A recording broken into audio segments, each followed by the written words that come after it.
Avant de commencer l'histoire, dites-nous d'où vous nous regardez en laissant un commentaire ci-dessous. Si vous aimez cette vidéo, n'oubliez pas de liker et de vous abonner. Passez une merveilleuse journée. Profitez bien de l'histoire, tout le monde. Manhattan, New York. Tour Corporative Sterling Enterprises. Le silence de l'ascenseur était étouffant. 23 étages de pure agonie pendant qu'Olivia Harper essayait de ne pas regarder l'homme à côté d'elle. Le même homme qui venait de licencier la moitié du département marketing un mardi matin choisi au hasard. Alexander Sterling, PDG, fils du fondateur, et, selon les murmures du bureau, totalement dépourvu de cœur. L'ascenseur s'arrêta au 15e étage. Les portes s'ouvrirent comme des rideaux de théâtre, dévoilant le hall de la fête de fin d'année de l'entreprise. Le bruit des conversations et des rires envahit l'arôme des hors-d'œuvre raffinés et du jazz doux qui jouait en fond sonore. Olivia inspira profondément. Encore quelques heures et elle pourrait rentrer chez elle, manger de la glace directement dans le pot et regarder des émissions de télé, réalité jusqu'à oublier que son emploi ne tenait plus qu'à un fil. Sterling. La voix grave d'Alexander la fit se figer à la sortie de l'ascenseur. Elle se retourna, s'attendant à une nouvelle critique de son rapport trimestriel ou peut-être à un ultimatum sur les chiffres de vente. Oui, monsieur. Il la regarda bizarrement, comme s'il calculait quelque chose. Avant qu'il ne puisse répondre, une voix familière cria depuis l'autre bout du hall. « Olivia, ma chérie. » Le sang d'Olivia se glaça. « Tante Marlène. » Évidemment qu'elle serait là. Après tout, elle travaillait aux ressources humaines depuis 15 ans et ne manquait jamais une fête d'entreprise. Et bien sûr, elle avait amené toute l'équipe d'interrogatoire familial. Questions sur les rendez-vous, le mariage, les enfants, et pourquoi une femme de 28 ans gaspillait encore ses plus belles années. « Ma puce, viens ici. » Tante Marlène agitait énergiquement la main, attirant l'attention de la moitié du bureau. « Je veux te présenter le fils de Margaret, du service paix. Il est médecin. » Olivia sentit tous les regards de la salle se tourner vers elle, collègues, supérieurs, personnel de traiteur, tout le monde attendait de voir le prochain épisode d'Olivia Harper et sa vie amoureuse inexistante. 5 secondes. Elle avait 5 secondes avant que tante Marlène n'arrive avec le médecin à son bras. Quatre. 3. 2. Son cerveau passa en mode panique totale. Oh, tante Marlène, désolée, mais j'ai déjà un fiancé. Les mots jaillirent de sa bouche avant qu'elle ne puisse les retenir. Tout le hall sembla retenir son souffle. Même la musique jazz parut baisser le volume. Fiancé. Hurla tante Marlène assez fort pour que tout l'immeuble l'entende. Où est-il? Olivia sentit une sueur froide couler dans son dos. Sans réfléchir, son doigt pointa la première personne qu'elle vit. Alexander Sterling, le PDG de l'entreprise, l'homme qui venait de sortir du même ascenseur qu'elle, l'être le plus arrogant, le plus froid et le plus impossible qu'elle connaisse. Chest, c'est Louis. Le silence qui suivit fut si profond qu'Olivia était certaine d'entendre son cœur exploser. Alexander la regarda comme si elle avait complètement perdu la raison, ce qui, techniquement, était le cas. Lui? Tante Marlène cligna plusieurs fois des yeux, comme pour assimiler l'information. Le patron? Oui, surprise. Olivia sourit si forcée que ses joues commencèrent à lui faire mal. C'est alors qu'Alexander fit quelque chose que personne n'attendait. Il lui rendit son sourire. Pas n'importe quel sourire, un sourire lent, dévastateur, qui transforma tout son visage de toundra arctique en quelque chose qui aurait pu figurer en couverture de magazine. « Bonjour, madame. » Sa voix était douce comme du whisky tandis qu'il tendait la main à tante Marlène. « Harper. Marlène Harper, la tante d'Olivia. » Elle vibrait presque d'excitation en lui serrant la main. « Mon Dieu. Je n'arrive pas à croire qu'Olivia vous ait gardé secret. » Olivia regarda avec horreur Alexander, le même homme qui avait autrefois fait pleurer une stagiaire pour lui avoir apporté le mauvais café, déployer un charme dont elle ignorait même l'existence. « Eh bien, nous voulions rester discrets jusqu'à ce que nous soyons sûrs, dit-il, son bras s'enroulant soudain autour de la taille d'Olivia et la serrant contre lui. Elle pouvait sentir son parfum, coûteux, boisé, et malheureusement très attirant. Vous savez comme les relations au bureau peuvent être compliquées. Une romance de bureau. Tante Marlène joignit les mains. Comme dans un film romantique. Olivia sentit la main d'Alexander se resserrer légèrement sur sa taille.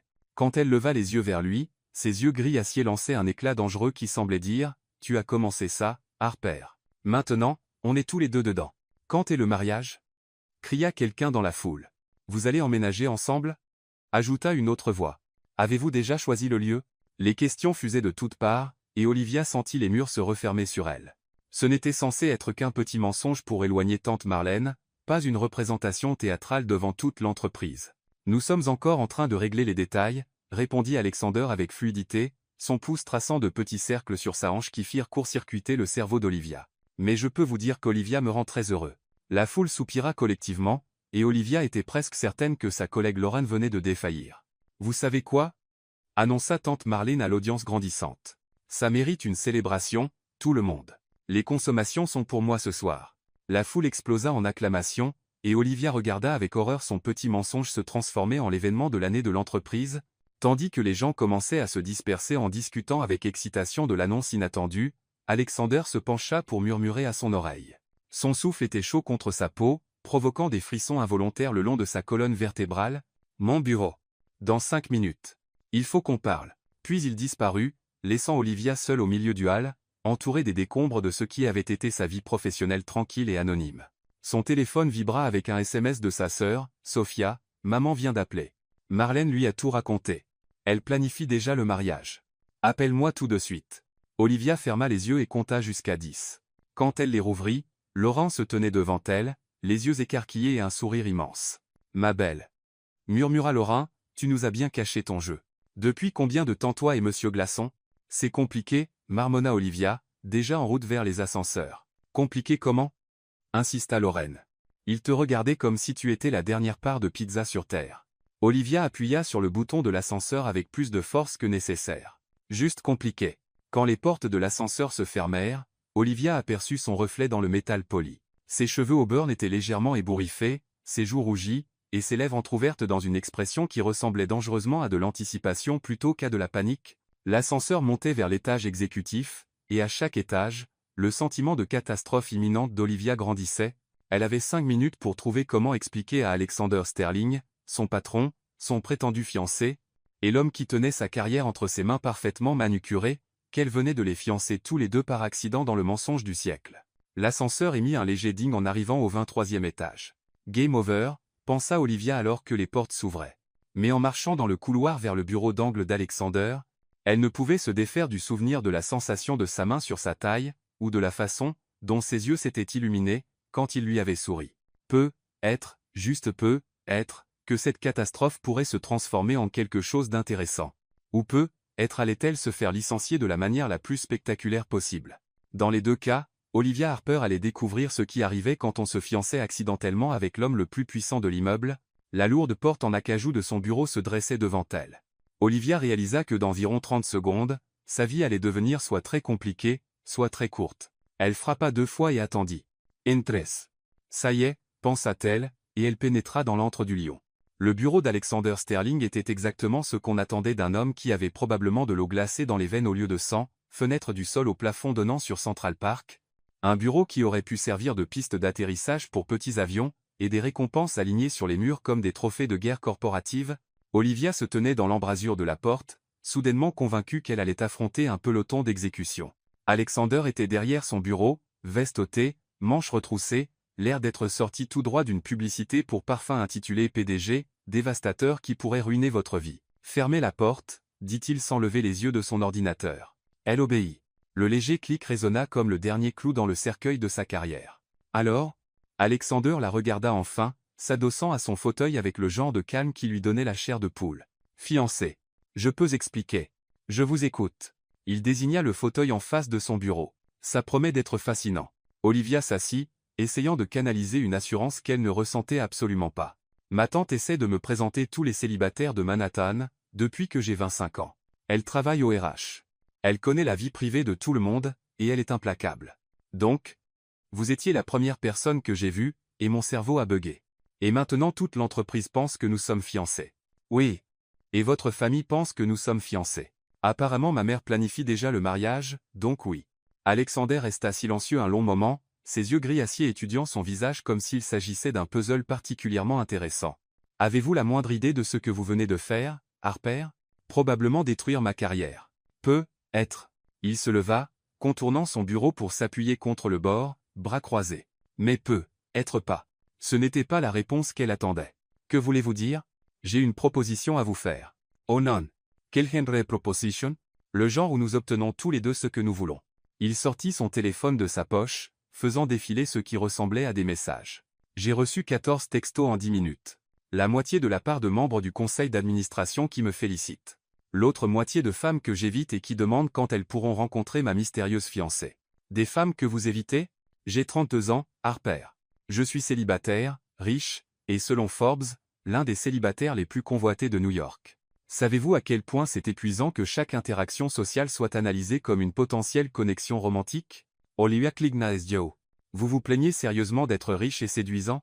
Je me plains de ne pas pouvoir me concentrer sur mon travail sans qu'on me jette à la figure la fille, la nièce ou l'amie de quelqu'un à chaque gala de charité, dîner d'affaires ou réunion du conseil.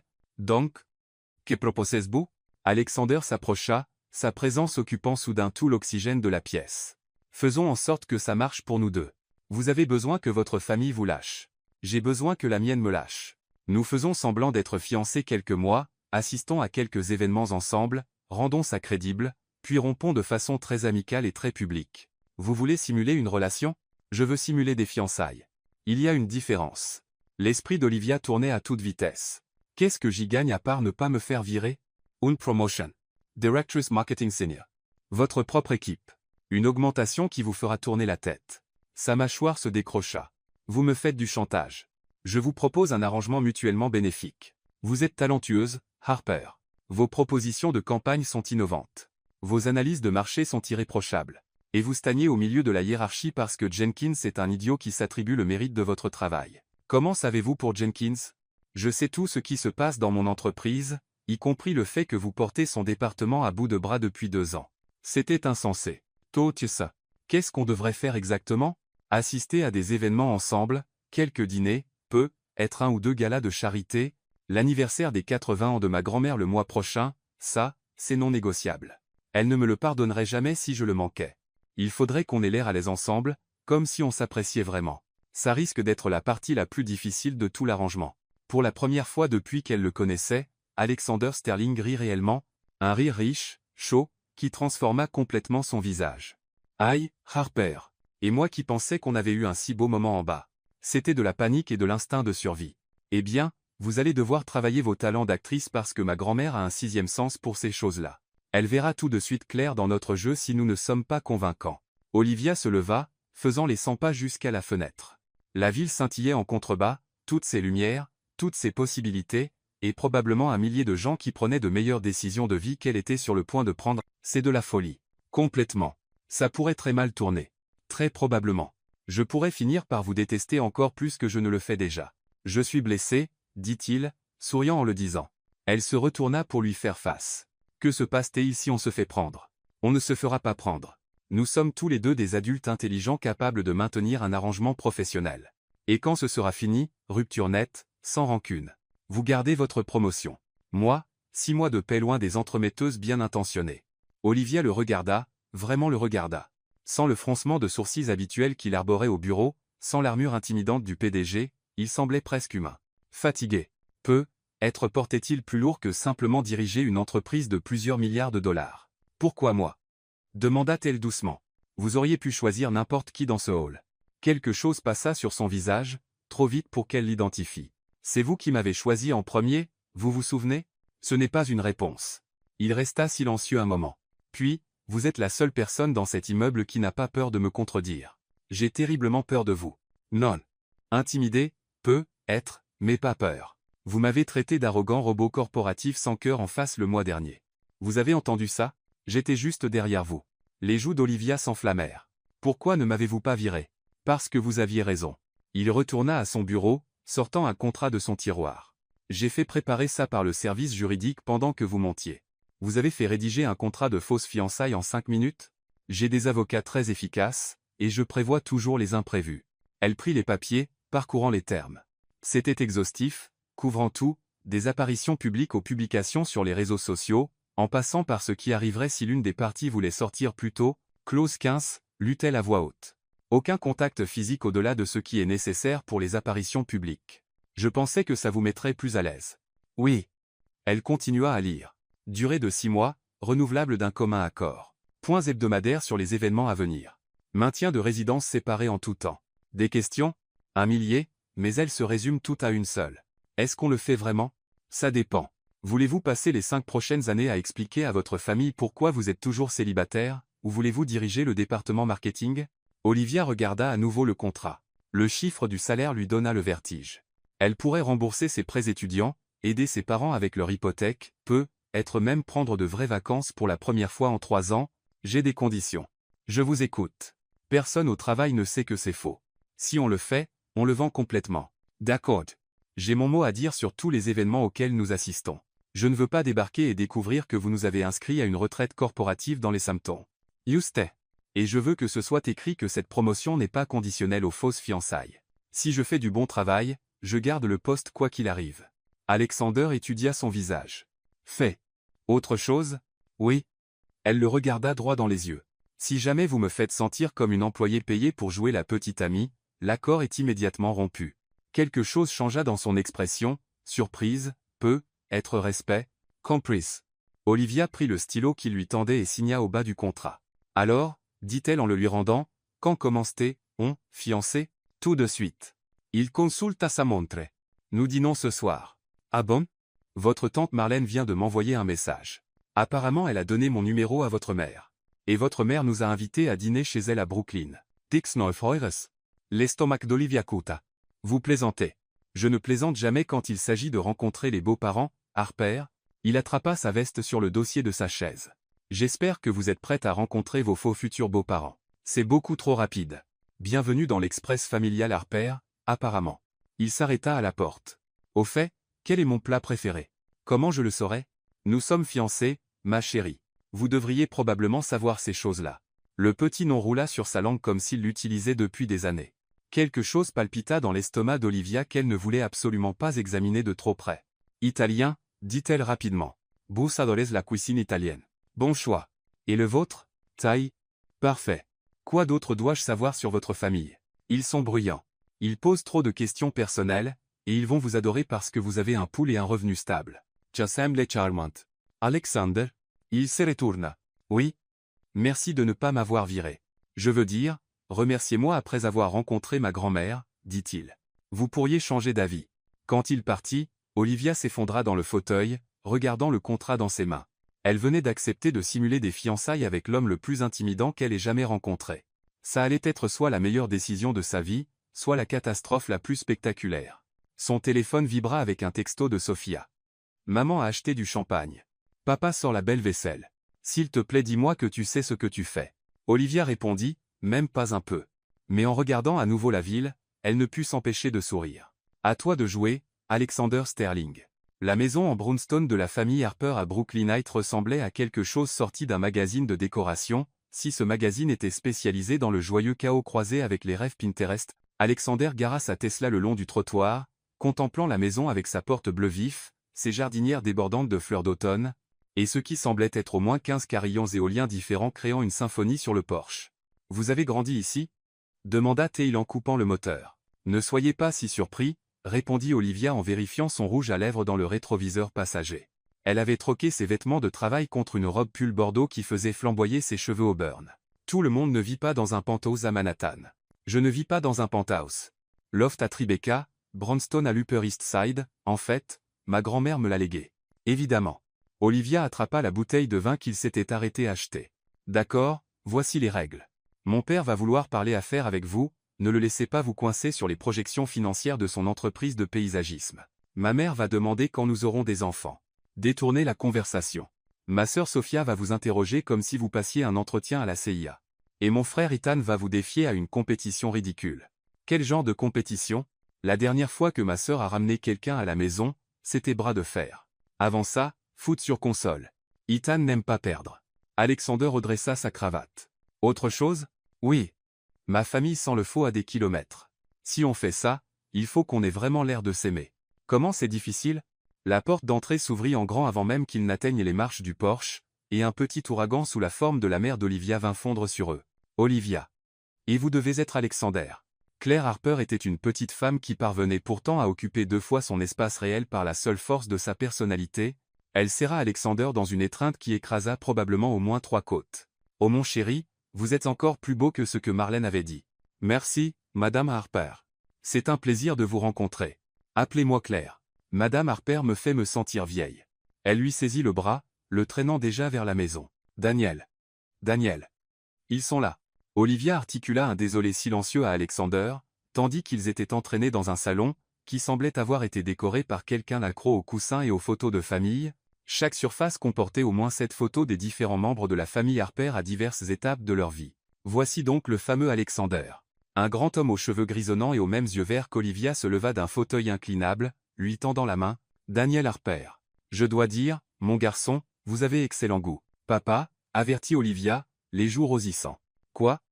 Je dis juste que votre mère et moi commencions à penser que vous alliez finir en femme carriériste avec 12 chats. Je suis allergique aux chats, c'est pourquoi nous étions si inquiets. » Une jeune femme qui ressemblait à une version blonde d'Olivia émergea de ce qui sentait la cuisine. « Je suis Sophia, » dit-elle en serrant la main d'Alexander avec une poigne capable d'écraser des noix. « Alors, comment vous et ma sœur vous êtes-vous retrouvés ensemble ?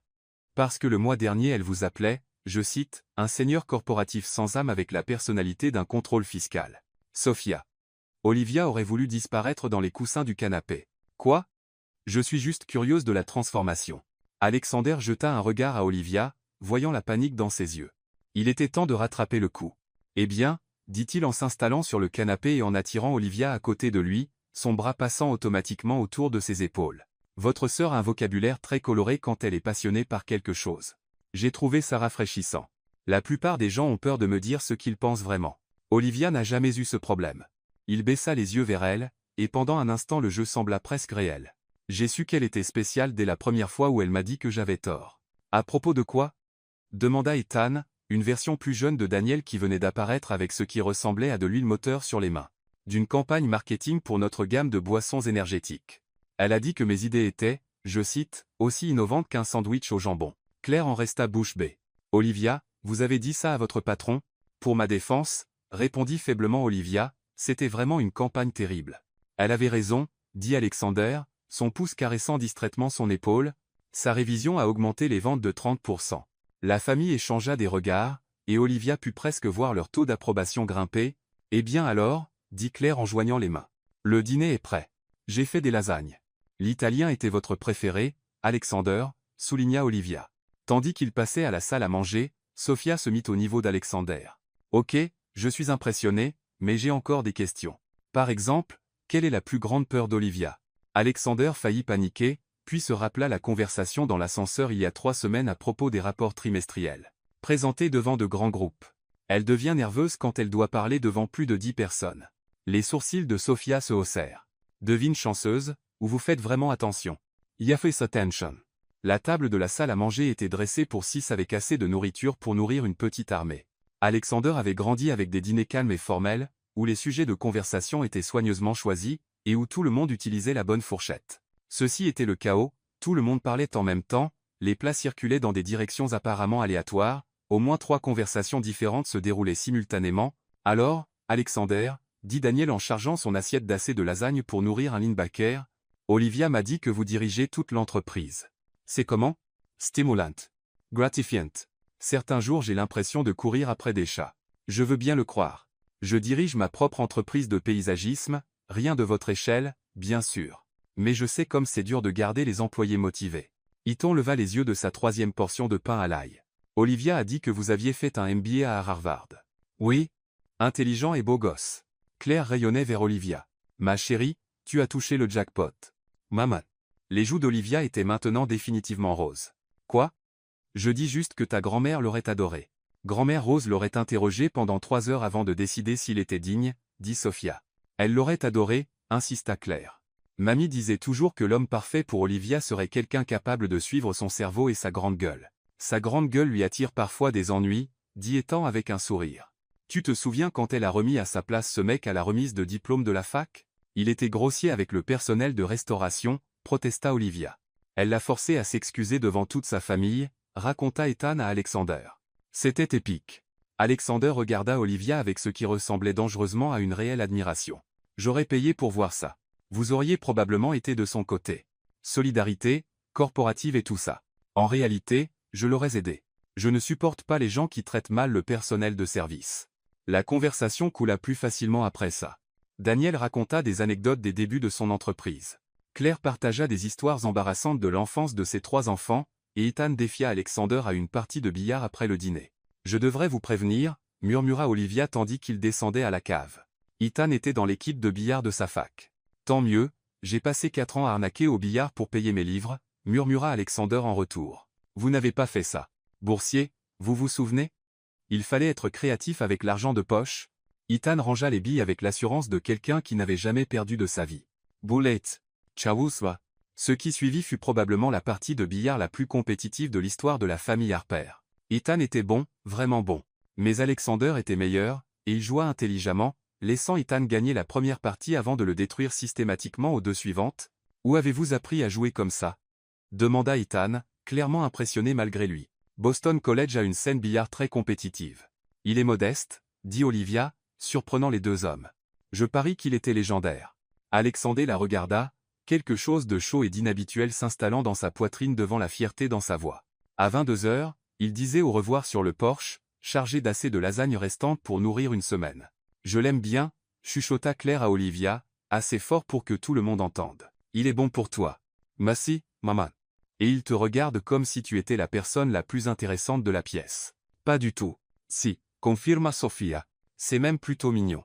Dans la voiture sur le chemin du retour vers Manhattan, ils restèrent dans un silence confortable les premières minutes. Ça s'est bien passé, dit enfin Alexander. Vous avez été bien avec eux. Presque comme si vous aviez vraiment pris plaisir. C'est le cas. Votre famille est. Il s'arrêta, cherchant le bon mot. Chaleureuse. Vous voulez dire bruyante? Il répéta fermement. Chaleureuse. Ils tiennent à vous. Raymond. C'est agréable. Votre famille à vous ressemble à quoi? Les mains d'Alexander se crispèrent sur le volant. Plus petite. Plus calme. Mes parents sont morts dans un accident de voiture quand j'avais 15 ans. Il ne reste plus que moi et ma grand-mère maintenant. Je suis désolé. Yena Savespos. Ce n'est rien. Ça fait longtemps. Mais Olivia perçut quelque chose dans sa voix, une tristesse soigneusement contrôlée, qui lui serra le cœur. C'est pour ça que vous n'aimez pas les grands groupes? La solitude? Il la regarda, surpris par sa perspicacité. Peut-être. Ils étaient arrêtés à un feu rouge dans le centre de Brooklyn quand le téléphone d'Olivia vibra. Elle jeta un œil et grogna. Quoi? Sophia a écrit dans le groupe familial. Elle a dit, je cite, « J'approuve officiellement Alexander. C'est du matériel de gardien. » Et aussi, il a laissé Ethan gagner la première partie exprès, ce qui veut dire qu'il est soit très intelligent, soit très gentil. Peut-être les deux. Votre sœur est observatrice. Trop. Elle ajouta. Elle dit aussi que maman regarde déjà les lieux de mariage. Nous sommes fiancés depuis exactement 8 heures. Bienvenue dans l'Express familial Harper. On ne fait rien à moitié. Alexander s'arrêta devant l'immeuble d'Olivia dans le village. C'était un ancien entrepôt avec des fenêtres industrielles et des escaliers de secours qui violaient probablement 6 codes du bâtiment différents. C'est ici, dit-elle en rassemblant son sac et le contenant de reste. Olivia. Elle se retourna. Oui? Merci pour ce soir. Je sais que tout ça est faux, mais j'ai passé une vraiment bonne soirée. Quelque chose dans sa voix la fit étudier son visage. Dans la lumière tamisée des réverbères, il paraissait plus jeune, moins le PDG intimidant et plus quelqu'un qui pourrait réellement être seul. Moi aussi, dit-elle doucement. Bonne nuit, Alexander. Bonne nuit. Elle était à mi-chemin de l'entrée quand il rappela son nom. Quelle est votre fleur préférée? Quoi? Votre fleur préférée. Si je dois être un fiancé convaincant, je devrais probablement savoir ce genre de choses. Olivia sourit. Les pivoines. Grosse, désordonnée, dramatique. Parfait. En montant les escaliers vers son appartement, Olivia ne pouvait se débarrasser du sentiment que quelque chose avait changé ce soir-là. La façon dont Alexander l'avait regardé quand elle avait défendu le personnel de restauration. La façon dont il avait laissé Ethan gagner la première partie. La façon dont il avait semblé sincèrement apprécier le chaos de sa famille. Son téléphone vibra avec un texto d'un numéro inconnu. Merci pour ce soir. Votre famille est merveilleuse. Et elle enregistra son numéro et répondit, comment avez-vous eu mon numéro? Je suis votre patron. J'ai accès à toutes les informations des employés. Et aussi, les RH me l'ont donné. Ça ressemble à une violation de la vie privée. Je l'ajouterai à la liste des choses pour lesquelles je dois m'excuser, avec le fait de vous appeler Harper tout le temps. Vous préférez quoi? Olivia regarda son téléphone. Ça devenait dangereusement proche d'une vraie conversation de connaissances. Olivia, Chava.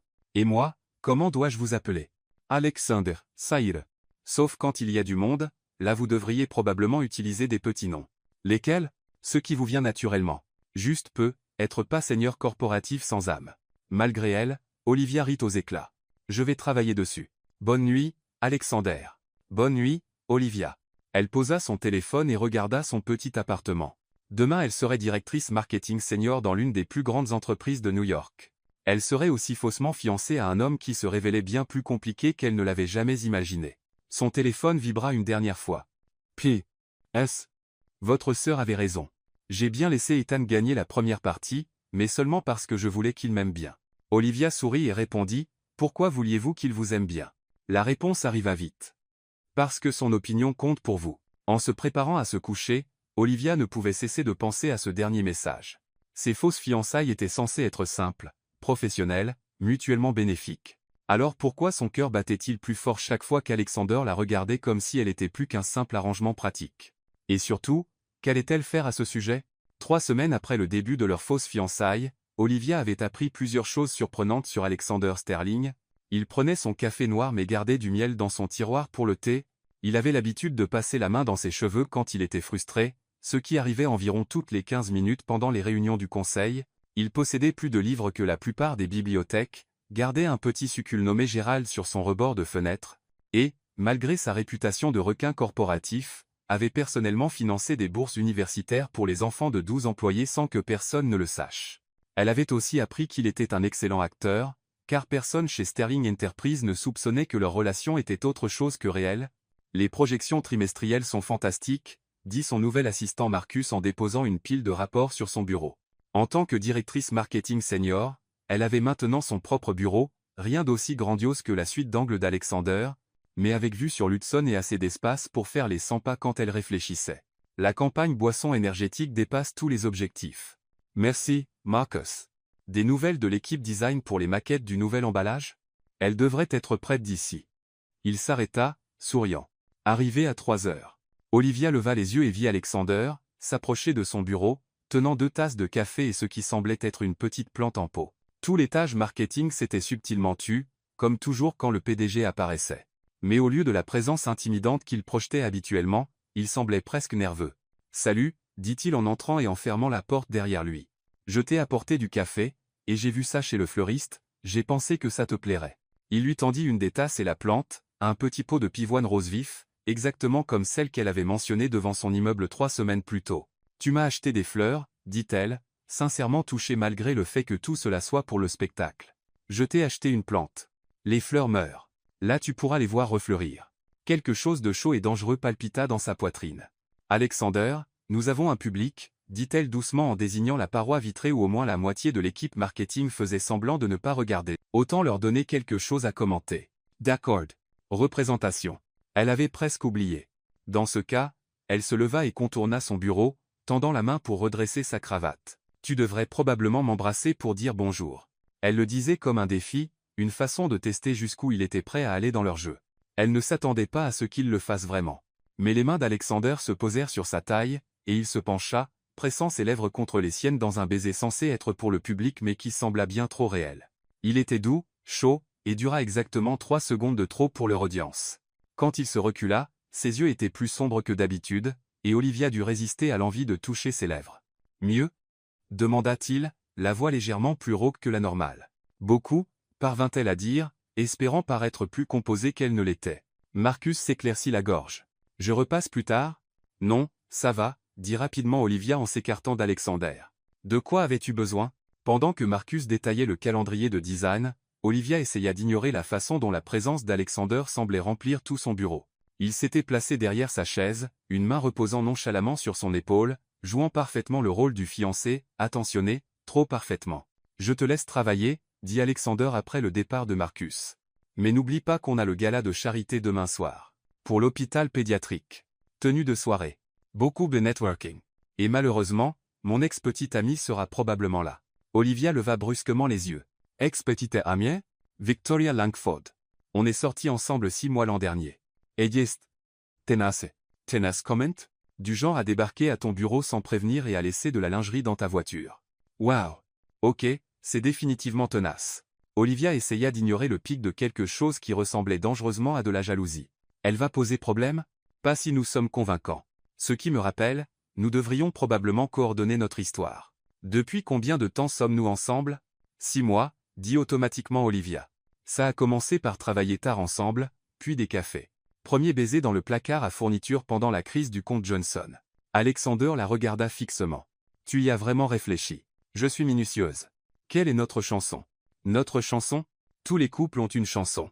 Quelque chose qu'on est censé danser ou qui passait pendant un moment important. Je ne fais pas vraiment dans les chansons. Tout le monde a une chanson. Quelle est la dernière que tu as entendue et que tu as vraiment aimée ? Alexander resta silencieux un moment, l'air sincèrement perplexe. Franchement, je ne me souviens pas de la dernière fois où j'ai écouté de la musique pour le plaisir. C'est la chose la plus triste que j'ai jamais entendue. Je suis occupé. Tu rates quelque chose. Olivia sortit son téléphone, faisant défiler sa playlist. Tiens, mets ça. Elle lui tendit ses écouteurs. Après une seconde d'hésitation, il les mit. Elle lança The Way You Look Tonight du Frank Sinatra. Classique, romantique, le genre de chanson que les riches dansent lors de soirées chic, expliqua-t-elle. Et assez ancienne pour qu'on ait pu l'entendre n'importe où. Alexander écouta quelques instants, quelque chose changeant dans son expression. C'est bien. Juste bien. C'est intemporel. Élégant. Comme quelque chose qu'on danserait à l'anniversaire des 80 ans de ma grand-mère. En fait, oui. Ella ore Sinatra. Parfait. Donc voilà notre histoire. On était à un événement corporatif, cette chanson est passée, tu m'as invité à danser, et le reste appartient à l'histoire. Tu es doué pour ça. J'ai une excellente imagination. Le téléphone d'Alexander vibra et il fronça les sourcils en regardant l'écran. Il faut que j'y aille. Réunion du conseil dans 10 minutes. Miss Olivia. Oui. Porte quelque chose qui fera pleurer Victoria Langford de jalousie demain soir. Après son départ, Olivia s'assit dans son fauteuil en regardant les pivoines qu'il lui avait apportées. Sa collègue Lorraine apparut dans l'embrasure de la porte moins de 30 secondes plus tard. Ok, raconte, dit Lorraine en fermant la porte derrière elle. C'était la chose la plus chaude que j'ai jamais vue dans un cadre professionnel. Et j'ai déjà vu deux VP s'engueuler passionnément sur les budgets trimestriels. Nous sommes fiancés, Lorraine. Les couples fiancés s'embrassent. Les couples fiancés ne donnent pas l'impression d'être sur le point de s'arracher leurs vêtements au milieu d'une réunion marketing. On n'a pas. Chérie, la tension sexuelle ici était si dense que j'aurais pu la couper au couteau. Et ne me lance même pas sur la façon dont il te regarde quand tu ne fais pas attention. Comment il me regarde? Comme si tu étais la réponse à une question qu'il ne savait pas qu'il se posait. Ce soir-là, Olivia se retrouva devant son dressing dans un état de panique totale. Elle possédait exactement 3 robes de soirée. Une robe cocktail noire d'au moins 5 ans, une bleue marine qui donnait l'impression d'aller à un enterrement, et une robe rouge qu'elle avait achetée en solde et jamais osé porter. La robe rouge était magnifique. Une soie rouge profond qui épousait ses courbes aux bons endroits et avait un décolleté sophistiqué sans être scandaleux. Elle l'avait achetée 2 ans plus tôt pour le mariage de sa colocataire de fac, puis avait paniqué et porté la noirceur. Mais ce n'était pas le moment d'être prudente. C'était le moment de faire pleurer Victoria Langford de jalousie. Son téléphone sonna alors qu'elle hésitait entre la rouge et la prudence. « S'il te plaît, dis-moi que tu n'as pas prévu de mettre cette robe noire. » La voix de Sophia traversa le haut-parleur. « Comment tu? Parce que je te connais, et tu joues toujours la sécurité. Mais là c'est différent. C'est ta chance d'entrer dans une salle pleine de l'élite new-yorkaise au bras du célibataire le plus convoité de la ville et de leur montrer exactement pourquoi il t'a choisi. C'est faux. Sophia. Les fiançailles sont être fausses, mais la façon dont il t'a regardé au dîner était réelle. Crois-moi, je connais la différence. Tu crois? Je sais. Alors mets la robe rouge, celle que tu as achetée pour le mariage de Sarah et dont tu as eu peur à la dernière minute. Comment tu te souviens de ça? Parce que je suis ta sœur et que je me souviens de tout. Maintenant va te faire belle et montre à Manhattan de quoi Olivia Harper est capable. 2 heures plus tard, Olivia se tenait devant son miroir en pied, à peine reconnaissable. La robe rouge lui allait comme si elle avait été faite pour elle. Ses cheveux étaient relevés en un chignon élégant avec quelques mèches folles encadrant son visage, et elle avait réussi à se maquiller de façon professionnelle plutôt que comme si elle avait été attaquée par un comptoir de cosmétiques. Sa sonnette retentit à 10 à 9 heures précises. Ponctuelle, murmura-t-elle en attrapant sa pochette et en s'enveloppant dans son seul bon manteau, un picote noir en laine qui ne criait pas vraiment gala de charité, mais valait mieux que sa doudoune d'hiver. Elle ouvrit la porte et trouva Alexander dans un smoking parfaitement ajusté qui coûtait probablement plus cher que son loyer mensuel. Ses cheveux étaient coiffés en arrière, son nœud papillon parfaitement droit, et il ressemblait à un mannequin tout droit sorti des pages de GQ. « Waouh !» dit-il, les yeux écarquillés en la découvrant. « Tu es époustouflante. » Le mot sortit plus rauque qu'il ne l'avait probablement prévu, et Olivia sentit à nouveau ce dangereux battement dans sa poitrine. « Merci. Toi aussi, tu te nettoies plutôt bien. On y va ?» Il lui offrit son bras, et ils descendirent ensemble vers l'ascenseur. « Alors, raconte-moi ce gars-là, » dit Olivia tandis qu'il descendait vers le hall. « Dans quoi je mets les pieds? 200 des personnes les plus riches de Manhattan qui payent $5000 l'assiette pour manger du poulet médiocre et se féliciter de leur philanthropie. Cynique à ce point? Réaliste, bien que la cause soit bonne. L'hôpital pédiatrique fait un travail incroyable, et l'argent récolté ce soir financera une nouvelle aile pédiatrique, c'est vraiment merveilleux. Oui, c'est pourquoi j'y vais chaque année, même si je préférais une séance de canal radiculaire. Une élégante voiture noire les attendait devant son immeuble. Alexander lui tint la portière, et elle glissa sur les sièges en cuir, essayant de ne pas penser à quel point cela ressemblait à un vrai rendez-vous. Nerveuse? Demanda-t-il et il tandis qu'il traversait Manhattan. Je devrais? Ces événements peuvent être intenses. Beaucoup de networking, beaucoup de politique, et tout le monde voudra rencontrer ma mystérieuse fiancée, d'autres ex-petites amies dont je devrais être au courant. Victoria est la seule susceptible de poser problème. Elle est. Il s'arrêta, cherchant les mots justes. Tenace. Dramatique. Elle a tendance à faire des scènes. Sopa. Autre chose que je devrais savoir? Ma grand-mère sera là.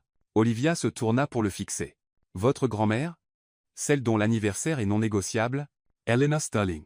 Elle a 80 ans, fait environ 1,50 m, et est plus terrifiante que n'importe quel PDG que j'ai rencontré. Elle a des opinions sur tout, et elle n'hésite pas à les partager. Elle sait pour notre arrangement? Absolument pas.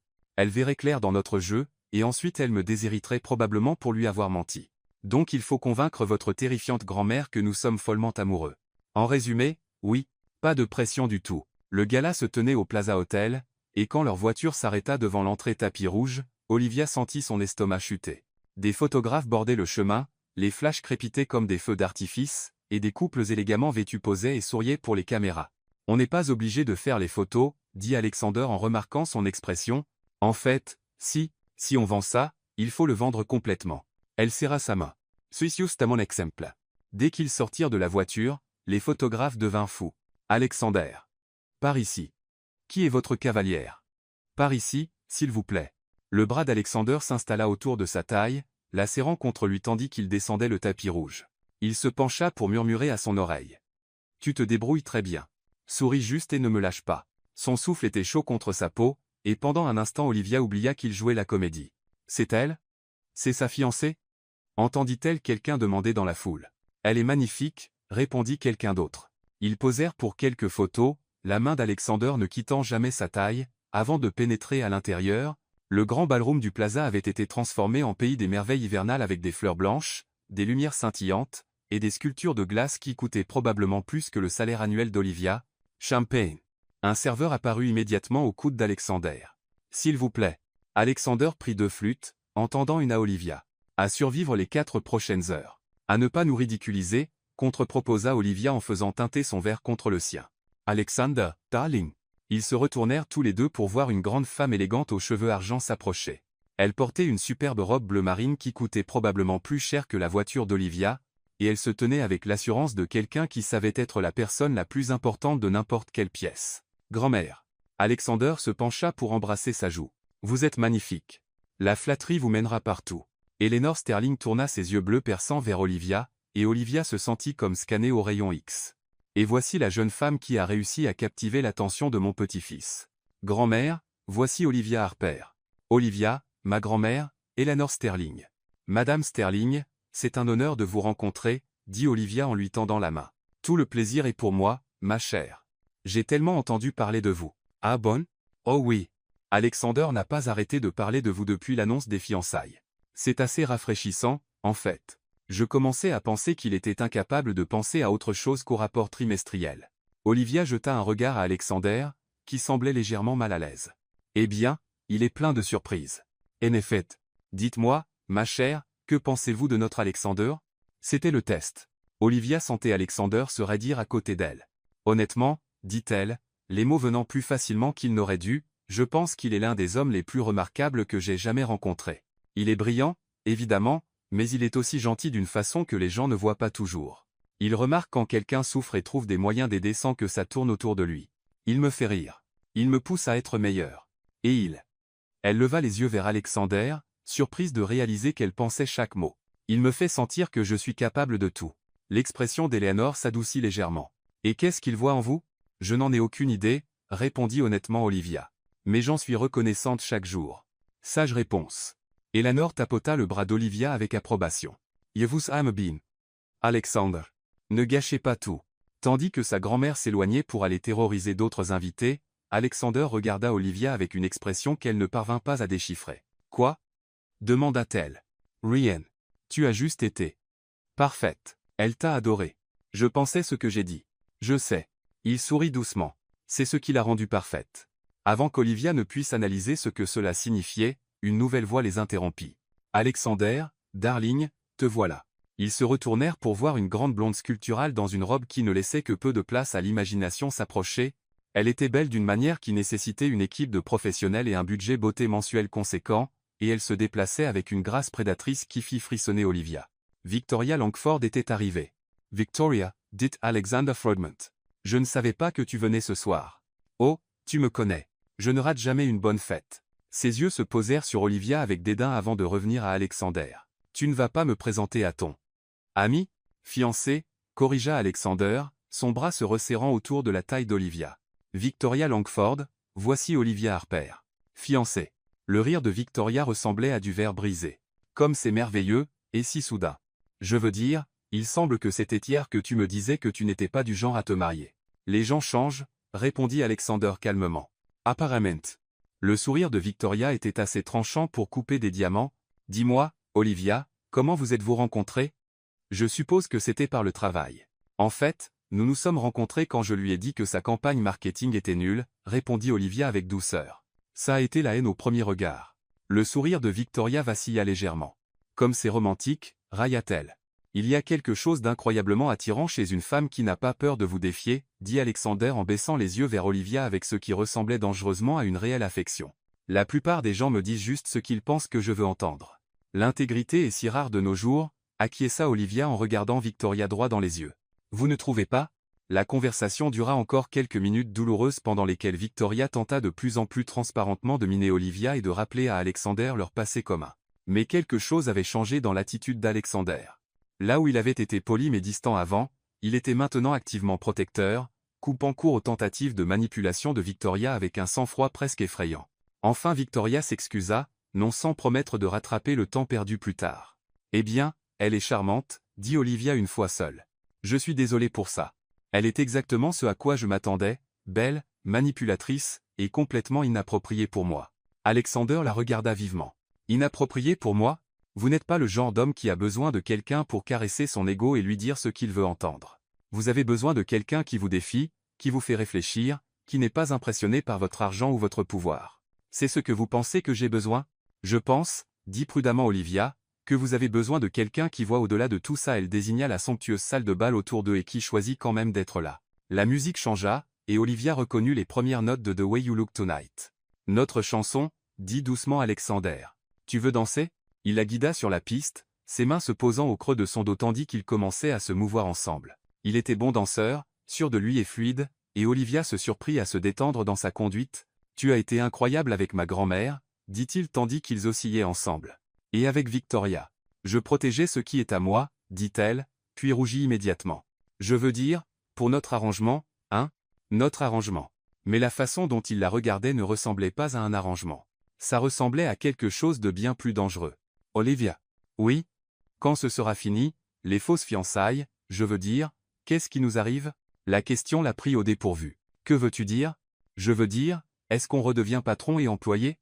Est-ce qu'on fait comme si rien de tout ça n'était arrivé ? Je ne sais pas.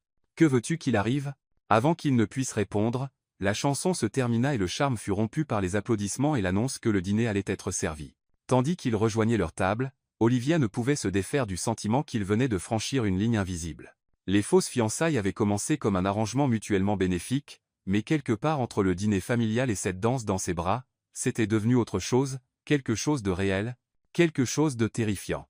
Et à en juger par la façon dont Alexander ne cessait de la regarder pendant le dîner, elle n'était pas la seule à le ressentir. La question était, qu'allait-il faire à ce sujet ? Quand ils quittèrent le gala à minuit, les pieds d'Olivia la faisaient souffrir, son visage lui faisait mal à force de sourire, et sa tête tournait à cause du champagne et de la prise de conscience qu'elle était être en train de tomber amoureuse de son faux fiancé. « Merci, » dit Alexander tandis qu'il rentrait à son appartement. « Pour ce soir. Pour tout. Merci de m'avoir prêté ta vie pendant quelques heures. Tu ne l'as pas emprunté. Tu l'as amélioré. » Ils restèrent silencieux le reste du trajet, mais c'était un silence chargé de questions non dites et de possibilités.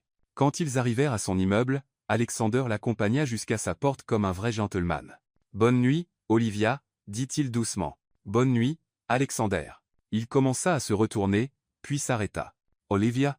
Oui ? Ce que tu as dit à ma grand-mère, que je te fais sentir capable de tout, tu me fais la même chose. » Avant qu'elle ne puisse répondre, il était parti, la laissant devant sa porte le cœur battant et le goût de la possibilité sur les lèvres. Dans son appartement, Olivia ôta ses talons et se regarda dans le miroir de la salle de bain. Son rouge à lèvres avait disparu, ses cheveux étaient légèrement ébouriffés, et ses joues rougies. Elle avait l'air d'une femme qui avait été longuement embrassée. Le problème était qu'elle ne l'avait pas été. Pas vraiment. Mais en se préparant à se coucher, elle ne pouvait penser qu'à la façon dont Alexander l'avait regardée pendant leur danse, à la sensation de ses mains sur sa taille, à la façon dont il l'avait protégée des attaques de Victoria. Ces fausses fiançailles étaient censées résoudre ses problèmes. Au lieu de cela, elles en créaient de tout nouveau. Parce que quelque part entre le dîner familial et le gala de charité, entre les pivoines et la piste de danse, Olivia Harper avait fait une terrible erreur. Elle était tombée amoureuse d'Alexander Sterling, et elle n'avait absolument aucune idée de ce qu'elle allait faire à ce sujet. Le lendemain matin du gala, Olivia se réveilla avec 10 à 7 appels manqués, 43 messages, et un titre de tabloïd qui lui fit avaler son café de travers. Les milliardaires célibataires Sterling fiancé à une femme mystère. Détails de leur romance éclair. La photo accompagnant l'article venait du tapis rouge, le bras d'Alexander autour de sa taille, tous les deux riant à quelque chose qui lui avait murmuré à l'oreille. Ils avaient l'air complètement naturels ensemble, comme s'ils étaient en couple depuis des années plutôt que faussement fiancés depuis 3 semaines. Son téléphone sonna à nouveau. « Sophia, tu as vu les nouvelles ?» demanda sa sœur sans préambule. « Je suis en train de regarder », dit Olivia en faisant défiler ce qui semblait être des dizaines d'articles sur leurs fiançailles. « C'est de la folie. Page 6 t'a qualifié de rafraîchissante normale et exactement ce dont Sterling a besoin. La section financière du team spéculait sur l'impact de nos fiançailles sur le cours de l'action. Et ne me lance même pas sur les blogs mode. Apparemment ma robe d'hier soir était un triomphe d'élégance discrète. C'était une robe à $50 en solde chez Nordstrom Rack. Eh bien, elle faisait $1 million. Plus important encore, comment s'est passée la soirée? Maman veut tous les détails, et je cite, « Surtout s'il est doué de ses mains sur la piste de danse. S'il te plaît dis-moi qu'elle n'a pas vraiment dit ça. » C'est. Alors raconte. Olivia s'enroula sur son canapé, encore en pyjama, essayant de digérer les événements de la veille. C'était compliqué. Compliqué comment? Du genre je suis peu, être dans de beaux draps? On est pausé. Oh chérie, tu n'as pas fait ça. Je crois que si. Tu es tombée amoureuse de lui. Ton faux fiancé. Je ne sais pas. Peu, être, tout était censé être professionnel, mais ensuite il m'a apporté des pivoines, et il a été si gentil avec la famille, et hier soir quand nous avons dansé. Elle s'arrêta, se rappelant la façon dont il l'avait regardé, les choses qu'il avait dites. Que s'est-il passé quand vous avez dansé? Rien. Tout. Je ne sais pas, Sophia. Il a demandé ce qui nous arriverait quand ce serait fini, et je ne savais pas quoi répondre. Qu'est-ce que tu aurais voulu répondre? Que je ne veux pas que ça finisse. Sophia resta silencieuse un moment. Olivia, et s'il ressentait la même chose? Alors nous sommes deux idiots qui nous sommes mis dans une situation impossible. Ou deux personnes qui se sont trouvées de la façon la plus inattendue possible. Avant qu'Olivia ne puisse répondre, on frappa à sa porte. Elle regarda par le Judas, et faillit lâcher son téléphone. Alexander se tenait dans son couloir avec 2 tasses de café et un sac de sa boulangerie préférée. Il portait un jean et un pull bleu marine au lieu de son habituel costume, et ses cheveux étaient légèrement ébouriffés comme s'il y avait passé la main. « Sophia, faut que je te laisse. » Pourquoi? Parce que mon faux fiancé est à ma porte et ressemble à une pub pour le week-end décontracté chic. Oh, ça devient intéressant. Rappelle-moi plus tard. Olivia raccrocha et ouvrit la porte, soudain gênée par son pantalon de pyjama et son vieux sweat d'université. Bonjour, dit Alexander, ses yeux parcourant sa tenue avec quelque chose qui ressemblait à de la tendresse. J'ai pensé que tu aurais besoin de caféine après hier soir. Tu as bien pensé. Entrez. Il pénétra dans son petit appartement, et elle fut à nouveau frappée par l'espace qu'il semblait occuper. Tout paraissait plus petit avec lui, plus intime. Joli endroit, dit-il en regardant ses meubles dépareillés et les livres empilés sur toutes les surfaces disponibles. Ce n'est pas grand-chose, mais c'est chez moi. J'aime bien. Ça fait habiter. Comfortable. Il lui tendit une tasse et le sac de boulangerie. Scones à l'érable. Marcus m'a dit que c'était tes préférés. Tu as demandé à mon assistant quelles étaient mes pâtisseries préférées. Je voulais faire quelque chose de gentil pour toi après hier soir. Ils s'installèrent sur son canapé, et pendant un moment ça sembla étrangement domestique, comme s'ils étaient un vrai couple passant un samedi matin tranquille. Alors, dit Alexander en sortant son téléphone. Nous sommes célèbres. J'ai vu. C'est de la folie, Alexander. Les gens dissèquent notre relation comme si c'était une fusion d'entreprises. Bienvenue dans mon monde. Toutes les femmes avec qui j'ai été photographié ces 5 dernières années ont subi ce genre d'examen. Coming to support ça.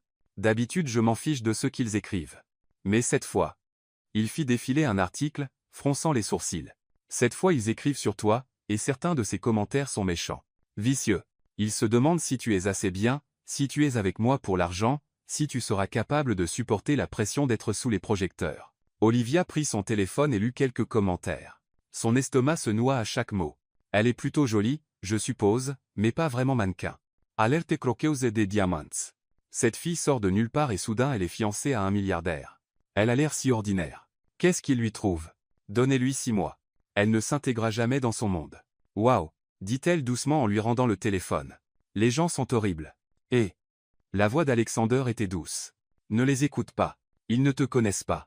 Mais ils n'ont pas complètement tort, si? Je suis ordinaire. Je ne rentre pas dans ton monde. Hier soir c'était comme jouer à la princesse. Je faisais semblant d'être quelqu'un que je ne suis pas. Ce n'est pas vrai, Alexander. J'ai acheté ma robe en solde. Mon appartement tiendrait probablement dans ton dressing. Je ne sais pas quelle fourchette utiliser pour l'entrée, et je ne suis jamais allé en Europe. Comment est-ce censé marcher? Alexander posa sa tasse et se tourna complètement vers elle. Tu veux savoir ce que j'ai vu hier soir? Quoi? J'ai vu une femme qui a charmé ma grand-mère. Personne ne charme ma grand-mère, d'ailleurs. J'ai vu quelqu'un qui a répondu à la méchanceté de Victoria avec grâce et esprit. J'ai vu toi faire rire une salle pleine de l'élite de Manhattan avec tes histoires d'enfance à Brooklyn. Tu ne faisais pas semblant d'être quelqu'un d'autre, Olivia. Tu étais exactement toi-même, et c'était parfait. Les commentateurs Internet ne semblent pas d'accord. Les commentateurs Internet sont des jaloux anonymes qui n'ont rien de mieux à faire que d'abattre les femmes qui réussissent. Leurs opinions n'ont pas d'importance. Mais s'ils avaient raison? Et si je n'y arrivais pas?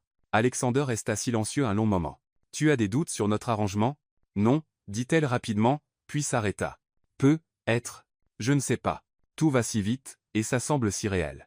Elle leva les yeux vers lui, surprise par la compréhension dans sa voix. Oui. Je sais. Ça me semble réel à moi aussi. L'aveu resta suspendu entre eux, chargé d'implications qu'aucun des deux ne semblait prêt à aborder directement. Qu'est-ce qu'on fait, Alexander? Franchement, je ne sais plus. Avant qu'aucun des deux ne puisse dire autre chose, leurs téléphones sonnèrent simultanément. Marcus, dit Olivia en regardant son écran. Mon assistant David, dit Alexander en vérifiant le sien. On devrait probablement répondre. Ils prirent leurs appels respectifs, et en 30 secondes ils étaient tous les deux debout. Comment sa réunion d'urgence du conseil, disait Alexander dans son téléphone. Chest samedi matin. Ralentisse, Marcus, disait Olivia dans le sien. Quelle sorte de crise? Ils raccrochèrent et se regardèrent avec la même expression d'effroi.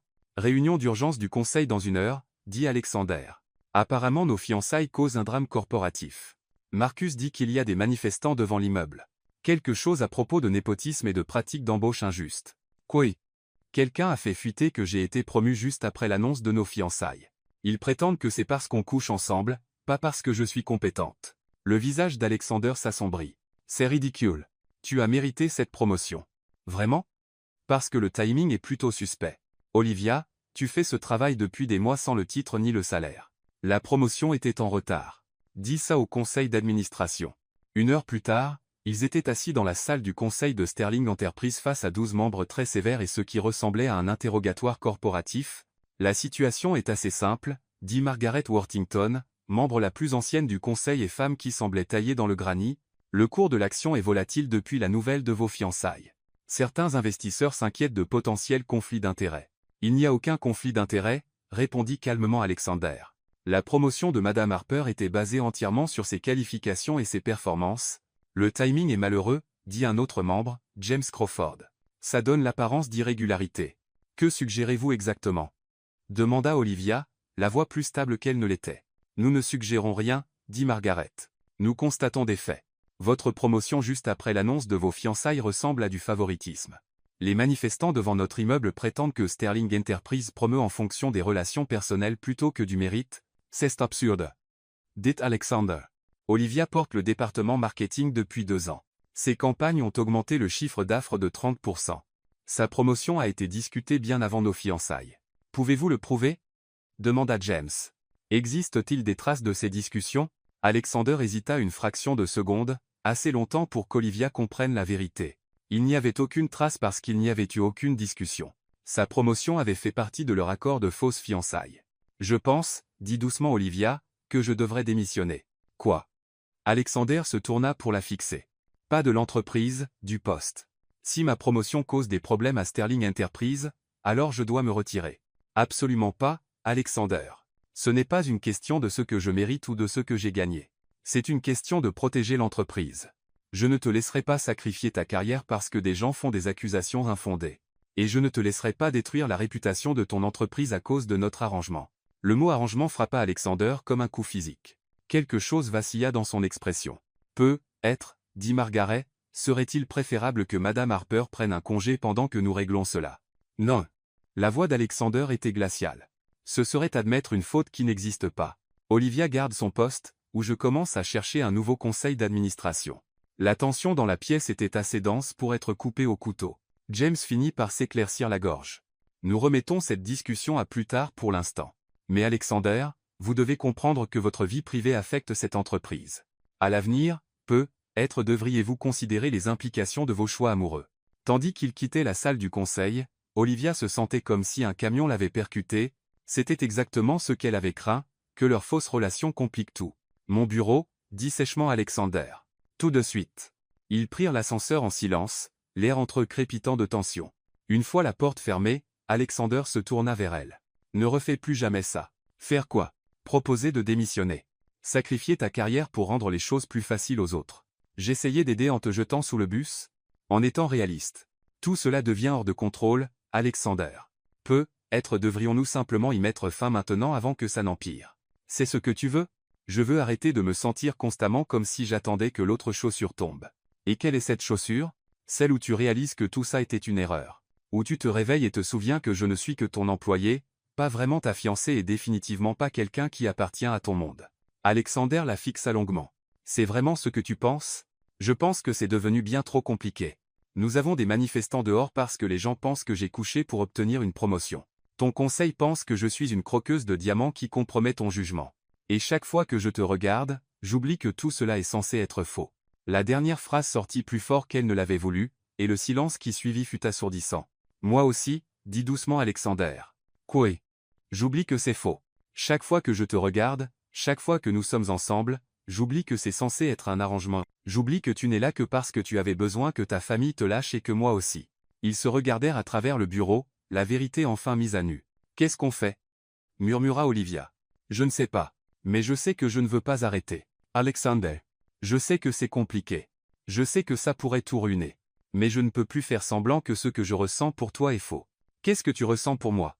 Il s'approcha, sa main venant encadrer son visage. Que tu es la première personne depuis des années qui me voit comme plus que mon compte en banque ou mon nom de famille. Que tu es la première femme qui me pousse à être meilleure au lieu de me dire simplement que je suis parfait. Que tu es la première personne qui me donne envie de rentrer à la maison le soir. Ce n'est pas. On ne peut pas quoi? On ne peut pas admettre que c'est réel? On ne peut pas reconnaître que quelque part entre le dîner avec ta famille et le gala d'hier soir, nous avons arrêté de jouer la comédie? Si on fait ça, si on rend ça réel, tout change. Peut-être que tout a besoin de changer. Et l'entreprise? Le conseil? Les manifestants dehors? Laisse-moi m'occuper de tout ça. La question est, que veux-tu, Olivia? Pas ce qui est pratique ou professionnel ou sûr. Que veux-tu? Elle leva les yeux vers lui, vers cet homme qui était devenu bien plus que son patron exigeant, et réalisa qu'elle en avait assez d'avoir peur. Toi, murmura-t-elle. Je te veux toi. Il l'embrassa alors, et ce n'était rien comme les baisers soigneusement mis en scène pour leur public. Celui-ci était désespéré, affamé, et complètement réel. Ses mains s'enfouirent dans ses cheveux, ses bras s'enroulèrent autour de son cou, et pendant quelques instants parfaits, plus rien d'autre n'exista. Quand ils se séparèrent enfin, à bout de souffle, Alexander posa son front contre le sien. Et maintenant? Demanda-t-elle. Maintenant nous arrêtons de faire semblant. Nous trouvons comment faire fonctionner ça, pour de vrai, et si nous n'y arrivons pas, au moins nous saurons que nous avons essayé. Le téléphone d'Olivia vibra avec un texto de Sophia. Maman veut savoir si tu ramènes Alexander au dîner de dimanche. Elle fait son célèbre rôti. Ta famille veut savoir si je viens dîner demain, dit Olivia en lui montrant le message. Tu veux que je vienne, en tant que faux fiancé ou en tant que... Peu importe ce que je suis pour toi maintenant, en tant qu'homme qui tombe amoureux de toi. Les mots la frappèrent comme la foudre. Alexander. Je sais ce qui c'est rapide. Je sais ce qui c'est faux. Mais je n'ai jamais ressenti ça pour personne, et je ne veux pas perdre de temps à faire semblant du contraire. Tu es sûr? Parce qu'une fois cette ligne franchie, il n'y a pas de retour en arrière. Plus de contrats, plus de clauses, plus de stratégies de sortie. J'en suis sûr. Et toi? Olivia pensa à toutes les raisons pour lesquelles c'était une idée terrible, l'attention médiatique, les complications corporatives, le fait qu'ils viennent de mondes complètement différents, puis elle pensa à la façon dont il la regardait, à la façon dont il la faisait se sentir, à la façon dont il l'avait défendue devant son conseil d'administration. Oui, dit-elle. J'en suis sûr. Bien. Parce que j'ai une idée pour régler notre problème avec le conseil. Quel genre d'idée? Du genre qui consiste à leur dire la vérité, que tu es la personne la plus qualifiée pour ce poste indépendamment de notre relation, que ton travail parle de lui-même, et que s'il ne le voit pas, alors peut-être qu'il ne mérite pas d'être dans ce conseil. Tu mettrais ta position en danger pour moi? Je mettrais tout en danger pour toi. Le lendemain matin, Alexander convoqua une autre réunion d'urgence du conseil. Cette fois, il arriva préparé avec 2 années de travail d'Olivia, des évaluations de performance et la documentation de chaque campagne qu'elle avait dirigée. Voici les faits, dit-il en étalant tableaux et rapports sur la table de conférence. Olivia Harper a constamment dépassé tous les indicateurs de performance. Ses campagnes ont généré plus de revenus que n'importe quel autre directeur marketing de l'histoire de l'entreprise. Sa promotion était méritée, pas offerte. Mais le timing comienza Margaret. Le timing était une coïncidence. La promotion était en retard. Et franchement, si ce conseil se préoccupe plus des apparences que des résultats, alors peut-être devrions-nous revoir nos priorités. James s'adossa à son siège. Vous nous menacez, Alexander? Je constate des faits. Olivia Harper est un atout pour cette entreprise. Elle va aussi devenir ma femme. Si le conseil a un problème avec l'une ou l'autre de ces choses, nous pouvons discuter de ma démission. La pièce devint silencieuse comme une tombe. Margaret finit par parler. Vous êtes vraiment prêt à tout risquer pour elle? Ce n'est pas un risque. C'est la meilleure chose qui me soit arrivée, personnellement et professionnellement. Le vote fut serré, 7 contre 5, mais Olivia conserva son poste. En quittant l'immeuble ensemble ce soir-là, Olivia glissa sa main dans celle d'Alexander. Alors, dit-elle, qu'est-ce qui se passe maintenant? Maintenant nous allons au dîner de dimanche avec ta famille. Maintenant nous organisons une vraie soirée de fiançailles. Maintenant nous trouvons comment faire fonctionner cette chose folle et impossible. Et le contrat de fausses fiançailles? Nous le déchirons. Nous n'en avons plus besoin. Cette nuit-là, ils s'assirent sur le canapé d'Olivia et déchirèrent leur accord original morceau par morceau. Puis Alexander sortit une petite boîte en velours. Je sais que c'est à l'envers, dit-il, mais j'espérais que tu accepterais de rendre ça officiel. À l'intérieur se trouvait une bague qui coupa le souffle d'Olivia, un design vintage, art déco, avec un diamant central entouré de pierres plus petites, élégant et intemporel. C'était celle de ma grand-mère, dit Alexander. Elle me l'a donnée après le gala. Elle a dit qu'elle savait que tu étais la bonne. Comment pouvait-elle le savoir? Elle a dit, tu l'as regardée comme si elle était la réponse à une prière que tu avais trop peur de formuler à voix haute. Elle avait raison, murmura Olivia. Tandis qu'Alexander glissait la bague à son doigt, Olivia réalisa que parfois les meilleures choses de la vie viennent des endroits les plus inattendus. Parfois un mensonge désespéré prononcé dans un moment de panique peut devenir la plus belle vérité. Je t'aime, dit-elle, les mots à la fois tout neufs, et comme quelque chose qu'elle avait attendu toute sa vie de dire. Je t'aime aussi, répondit-il en la prenant dans ses bras. Pour de vrai cette fois. Sans contrat, sans clause de sortie. Juste nous. Juste nous. Dehors, la ville scintillait de possibilités. Et à l'intérieur, 2 personnes qui avaient commencé comme des inconnus, étaient devenues de faux fiancés, et avaient fini par quelque chose d'infiniment plus précieux planifier leur vrai futur ensemble. Les fausses fiançailles avaient duré 6 semaines. Les vraies duraient toute une vie. 6 mois plus tard, le domaine des Hamptons ressemblait à un conte de fées.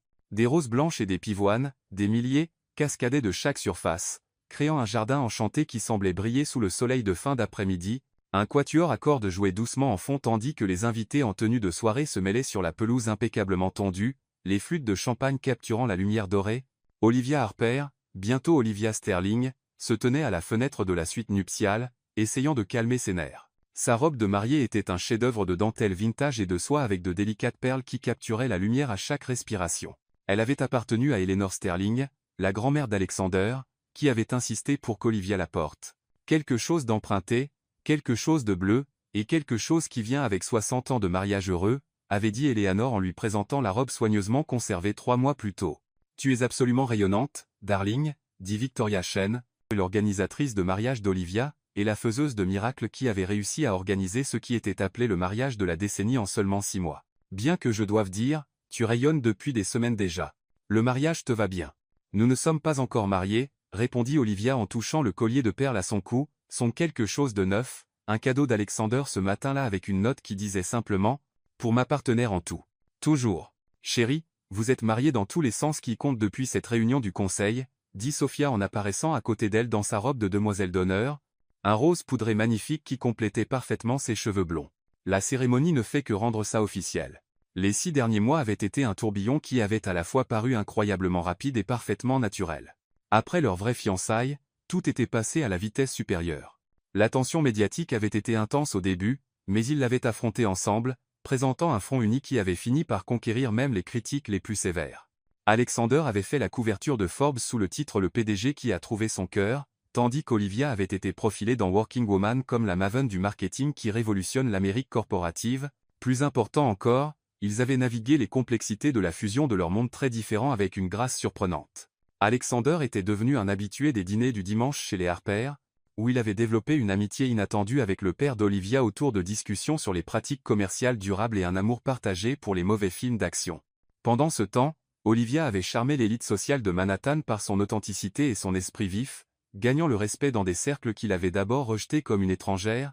Le conseil d'administration de Sterling Enterprise avait fini par se ranger, surtout après que les campagnes marketing d'Olivia avaient généré des profits records et attiré 3 nouveaux clients majeurs. Sa promotion n'était plus remise en question. Elle était célébrée comme l'une des décisions les plus intelligentes d'Alexander. 5 minutes, mesdames, appela David, l'assistant d'Alexander, en frappant à la porte. Le marié devient nerveux. L'estomac d'Olivia se noie de papillons qui n'avaient rien à voir avec les nerfs et tout, avec l'excitation. Dans 5 minutes, elle descendrait l'allée pour épouser l'homme qui avait commencé comme son faux fiancé et était devenu l'amour de sa vie. « Attends » dit-elle soudain en se tournant vers Sophia. « Où est mon quelque chose de vieux ?» Sophia sourit et lui tendit un petit paquet enveloppé de la part de papa et maman. À l'intérieur se trouvait la bague de mariage de grand-mère Rose, une simple alliance en or portée pendant 57 ans de mariage. Y était jointe une note de l'écriture de sa mère. Grand-mère Rose disait toujours que le bonhomme verrait ton cœur avant ton visage, tes rêves avant tes peurs, et ton avenir avant ton passé. Alexander voit tout cela et plus encore. Elle l'aurait adoré. Olivia glissa la bague à son doigt droit à côté de la bague de fiançailles qui avait causé tant de remous 6 mois plus tôt. Le diamant vintage captura la lumière, et elle aurait juré sentir la bénédiction de sa grand-mère. « Ok » dit-elle en prenant une profonde inspiration. « Je suis prête. » La musique processionnelle commença, et le cœur d'Olivia s'emballa, mais c'était le bon genre d'emballement, celui qui vient de l'anticipation plutôt que de l'anxiété. Par la fenêtre, elle pouvait voir les invités se lever. Sa famille élargie de Brooklyn mélangée à l'élite de Manhattan, les associés d'Alexander discutant facilement avec ses amis d'université, les enfants des 2 familles servant de petites demoiselles et garçons d'honneur. C'était exactement ce qu'ils avaient tous les deux voulu. Un mariage qui reflétait leurs 2 mondes, réunissant tous ceux qu'ils aimaient dans une seule et magnifique célébration. Sophia lui fit une dernière étreinte. « Va chercher ton happy end ». La marche jusqu'au jardin parut à la fois interminable et instantanée. Les parents d'Olivia l'attendaient à l'entrée de l'allée, tous les 2 l'accompagneraient parce que, comme l'avait dit son père, il nous a fallu nous 2 pour élever cette femme incroyable, donc il nous faudra nous 2 pour la donner. « Tu es magnifique, Mia » murmura sa mère en ajustant une dernière fois le voile d'Olivia. « Tout comme ta grand-mère le jour de son mariage » ajouta son père en lui offrant son bras. La musique s'enfla, et ils commencèrent la marche sur l'allée couverte de pétales. Olivia était vaguement consciente des invités qui se tournaient pour regarder, du photographe capturant chaque instant, du vidéaste documentant ce qui deviendrait sûrement un héritage familial précieux, mais tout cela s'estompa quand elle vit Alexander qui l'attendait à l'hôtel. Il portait un smoking gris anthracite parfaitement ajusté avec une boutonnière de rose blanche, et ses cheveux habituellement impeccablement coiffés étaient légèrement ébouriffés, comme s'il y avait passé la main, ce qu'il faisait probablement quand il était nerveux ou excité. Ses yeux gris acier étaient fixés sur elle avec une intensité qui la faisait se sentir comme s'ils étaient les 2 seules personnes au monde. À côté de lui se tenait son témoin, son associé et ami de longue date Marcus Reed, ainsi que les garçons d'honneur qui incluaient Ethan qui était devenu l'un des amis les plus proches d'Alexander après avoir lié sur leur nature compétitive et plusieurs de ses camarades de Harvard. Mais Olivia n'avait d'yeux que pour Alexander. En s'approchant, elle vit que ses yeux brillaient de larmes contenues, et elle sentit ses propres émotions menacées de la submerger. C'était vraiment en train d'arriver. Après tous les faux rendez-vous, les baisers fins et les apparitions publiques soigneusement orchestrées, ils étaient sur le point de se promettre l'éternité, pour de vrai. Quand ils atteignirent l'hôtel, ses parents embrassèrent chacun sa joue avant de placer sa main dans celle d'Alexander. Le contact fut électrique, exactement comme le tout premier jour où il avait joué le jeu de son mensonge désespéré. « Salut » murmura-t-il, juste assez fort pour qu'elle l'entende. « Salut toi » murmura-t-elle en retour, incapable d'arrêter de sourire. L'officiant, un ami de la famille qui connaissait Eleanor Sterling depuis des décennies, commença la cérémonie avec des mots sur l'amour et le partenariat, sur le voyage qui les avait menés à ce moment, mais Olivia écoutait à peine, trop absorbée par le regard d'Alexander, par la mémorisation de chaque détail de cet instant parfait. Le couple a choisi d'écrire ses propres vœux, annonça l'officiant. Alexander. Voulez-vous commencer?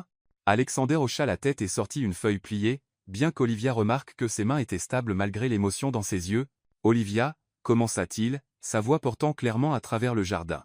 Il y a 6 mois, tu m'as pointé du doigt dans un moment de panique et tu as changé nos 2 vies pour toujours. Tu essayais de résoudre un problème, mais ce que tu as vraiment fait, c'est répondre à une question que je ne savais même pas que je me posais. Il s'arrêta, jetant un œil au papier avant de revenir à elle. Je pensais que tout était réglé. Je pensais que le succès signifiait construire des murs assez hauts pour me protéger d'être blessé, travailler assez dur pour prouver que j'étais digne du nom de ma famille, et garder tout le monde à distance pour qu'il ne puisse pas me décevoir. Plusieurs invités firent de petits sons de reconnaissance. C'était l'Alexander qu'ils connaissaient tous, ou pensaient connaître. Puis tu es arrivé et tu m'as dit que ma campagne marketing était nulle. Des rires ondulèrent dans la foule. Tu as défié tout ce que je pensais savoir sur moi-même, sur ce que je voulais, sur ce qui comptait vraiment. Tu te fichais de mon argent ou de mon titre ou de ma vie parfaitement contrôlée.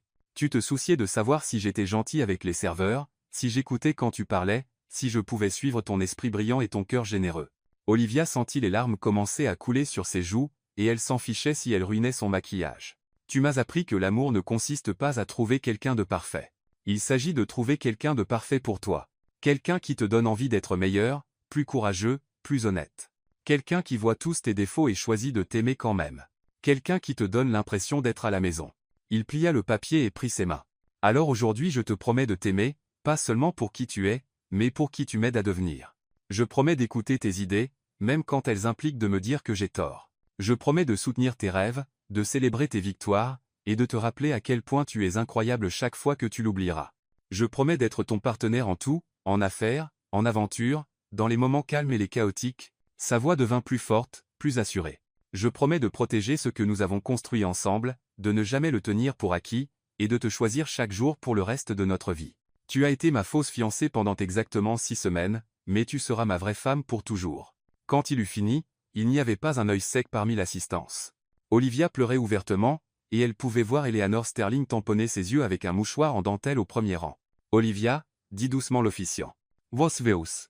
Elle prit une inspiration tremblante et sortit son propre papier, bien qu'elle se retrouve, comme Alexander, à le regarder lui plutôt que de lire. Alexander, commença-t-elle. Quand je t'ai pointé du doigt ce jour-là, j'ai essayé de me sauver d'une conversation gênante avec ma tante sur ma vie amoureuse inexistante. Je n'avais aucune idée que je pointais en réalité vers mon avenir. Elle s'arrêta, rassemblant ses pensées. J'ai passé toute ma vie à être pragmatique, à faire des choix sûrs, à suivre des plans raisonnables, à ne jamais prendre de risques qui pourraient mener au chagrin. Je pensais que l'amour était censé être confortable, prévisible et facile à comprendre. Je pensais que la bonne personne s'intégrait parfaitement dans ma vie existante sans rien changer. Alexander sourit, comprenant exactement ce qu'elle voulait dire. Tu n'étais rien de tout ça. Tu étais exigeant, compliqué et complètement écrasant. Tu m'as fait remettre en question tout ce que je pensais vouloir, tout ce que je pensais être capable de faire. Tu m'as poussé à rêver plus grand, à travailler plus dur, et à croire en moi d'une façon que je n'avais jamais eue auparavant. Elle regarda leurs invités, sa famille rayonnant de fierté, sa grand-mère hochant la tête avec approbation, des amis des deux mondes regardant avec une attention captivée, mais plus que ça, tu m'as vu. Pas la version de moi que je pensais devoir être, mais la vraie moi. Celle qui se dispute avec les PDG, pleure devant les publicités, et brûle le dîner plus souvent qu'à son tour. Celle qui rêve trop grand, s'inquiète trop, et aime trop fort. Tu as vu tout ça. Et tu as décidé que ça valait la peine de se battre pour ça. Sa voix devint plus forte, plus certaine. Alors aujourd'hui je te promets de continuer à être cette personne, celle qui te défie, te soutient et refuse de te laisser te cacher derrière ton travail quand tu as peur. Je te promets d'être ta partenaire pour construire quelque chose de plus grand que ce que l'un de nous aurait pu créer seul. Je te promets de t'aimer quand tu es confiant et quand tu es vulnérable, quand tu réussis et quand tu luttes, quand tu es parfaitement mis et quand tu t'écroules complètement. Elle plia son papier et regarda directement dans ses yeux. Je te promets de choisir l'aventure plutôt que la sécurité, l'amour plutôt que la peur, nous plutôt que tout le reste. Je te promets d'être ta vraie femme, ta véritable partenaire, ta personne pour toujours. Et je te promets que peu importe à quel point notre vie deviendra folle, peu importe les défis que nous affronterons, nous les affronterons ensemble. Elle s'arrêta, puis sourit à travers ses larmes.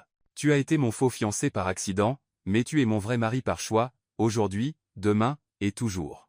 L'officiant dut attendre un moment que les réactions émotionnelles des invités se calmant avant de continuer avec l'échange des alliances. Marcus s'avança avec l'alliance d'Olivia, une bague conçue pour compléter parfaitement sa bague de fiançailles, tandis que Sophia tendait celle d'Alexander, un classique anneau en platine gravé des coordonnées de l'endroit où ils avaient partagé leur premier vrai baiser.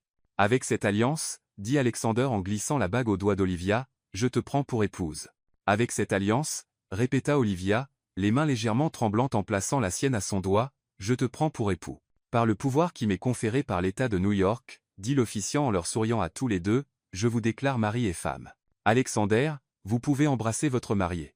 Le baiser fut doux, tendre et parfait, rien comme la passion désespérée de leur premier vrai baiser dans son bureau, mais exactement ce qu'il fallait pour cet instant. C'était une promesse, une célébration, un commencement.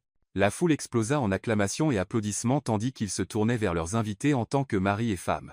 Des pétales de rose tombèrent comme de la neige tandis que le quatuor à cordes entamait le canon de Pachelbel, et Olivia sentit que son cœur pourrait exploser de pur bonheur.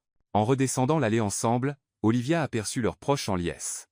Ses parents pleurant de joie, la grand-mère d'Alexander leur envoyant des baisers, Ethan et Marcus se tapant dans la main, Lorraine et ses autres collègues applaudissant bruyamment. Mais surtout, elle était consciente de la main d'Alexander dans la sienne, solide, chaude et réelle. Ils avaient commencé comme des inconnus réunis par un mensonge désespéré, étaient devenus de faux fiancés par nécessité mutuelle, et avaient fini ici, mariés, vraiment et complètement amoureux, prêts à construire une vraie vie ensemble. L'heure du cocktail fut un tourbillon de félicitations, de photos et de chaos joyeux.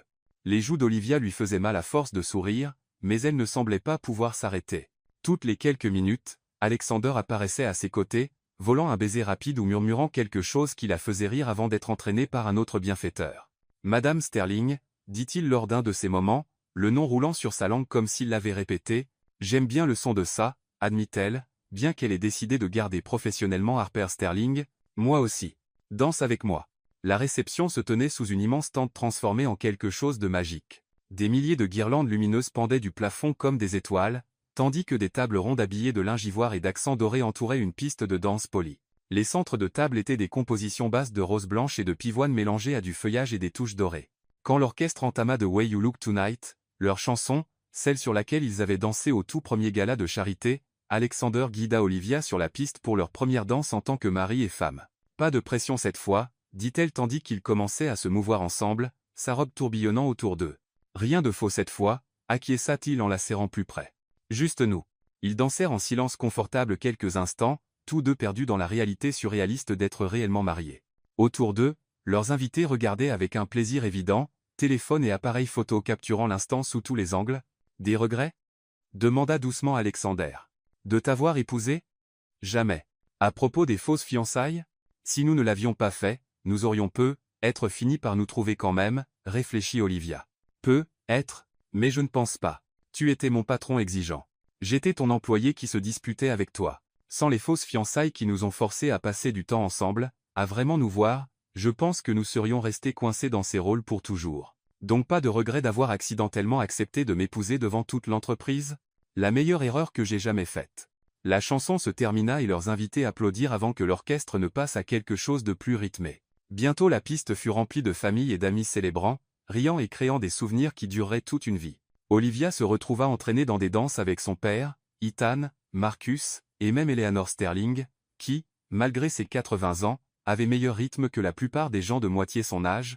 Tu l'as rendu si heureux, ma chère, dit Eleanor tandis qu'elles oscillaient ensemble sur une chanson plus lente. Je n'ai pas vu Alexander sourire autant depuis qu'il était petit garçon. Il m'a rendue heureuse aussi. Merci de m'avoir accepté dans ta famille. T'accepter, darling ? Je t'ai revendiqué comme petite fille dès l'instant où je t'ai rencontré. Tu es exactement ce dont ce garçon avait besoin, quelqu'un avec assez de caractère pour le garder honnête et assez de cœur pour le garder humain. Au fil de la soirée, il eut des discours allant de l'hilarant l'histoire d'Ethan sur la tentative d'Alexander d'aider aux travaux de jardin chez les Harper au profondément émouvant Marcus, parlant de la façon dont Olivia avait révélé le meilleur de son meilleur ami. Le père d'Olivia parla de regarder sa fille trouver non seulement l'amour mais un vrai partenaire, tandis qu'Eleanor partagea des anecdotes sur l'enfance d'Alexander, qui le fit rougir, et tout le monde rire aux éclats. Le découpage du gâteau fut une aventure, un chef-d'œuvre à 3 étages décoré de pivoine en sucre presque trop beau pour être mangé. Presque.